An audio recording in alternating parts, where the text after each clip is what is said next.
D block elements की most stable states कौन सी होती हैं? वेल, ये जानना बहुत जरूरी है और टिपिकली आप पाएंगे +2 या +3 ही मोस्ट स्टेबल होती हैं, लेकिन across the period from left to right चलते हैं आप तो +2 की स्टेबिलिटी बढ़ जाती है और +3 की स्टेबिलिटी कम हो जाती है। इसे याद रखना भी आसान है। स्कैंडियम सिर्फ +3 में पाया जाता है, +2 बहुत ही अनस्टेबल है, और जिंक जो अंत में आता है वो सिर्फ +2 में पाया जाता है, +3 में मिलता ही नहीं।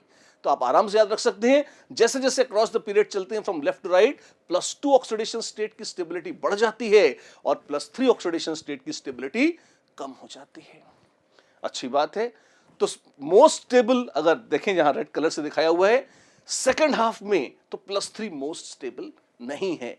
सेकेंड हाफ में अगर आप देखें, आयरन, कोबाल्ट, निकल, copper, zinc clearly +2 most stable है, सबसे ज्यादा खुश है।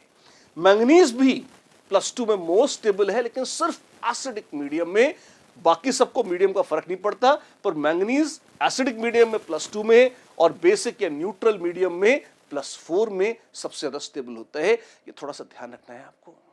और अगर उसके पहले देखेंगे, जो फर्स्ट 4 हैं, स्कैंडियम, वेनेडियम, क्रोमियम, उनमें से 3 +3 में, और टाइटेनियम थोड़ा सा धोखेबाज है, 3 की बजाय +4 में वो खुश हो जाता है। ये ज्यादा काम नहीं आता, पर याद रह जाए तो क्या बुरा है। ये मोस्ट स्टेबल स्टेट्स हैं फर्स्ट ट्रांजिशन सीरीज की। इसके अलावा नोबल मेटल्स देखिए, सिल्वर, गोल्ड, मरकरी और platinum, including copper also of course. Copper, silver, gold, mercury, platinum, ये पांचों के पांचों मोस्ट स्टेबल होते हैं किसमें? जीरो ऑक्सीडेशन स्टेट में। ये पांचों जीरो में। कैडमियम +2 में जिंक की तरह, इनकी स्टेबिलिटी ऐसे देख सकते हैं।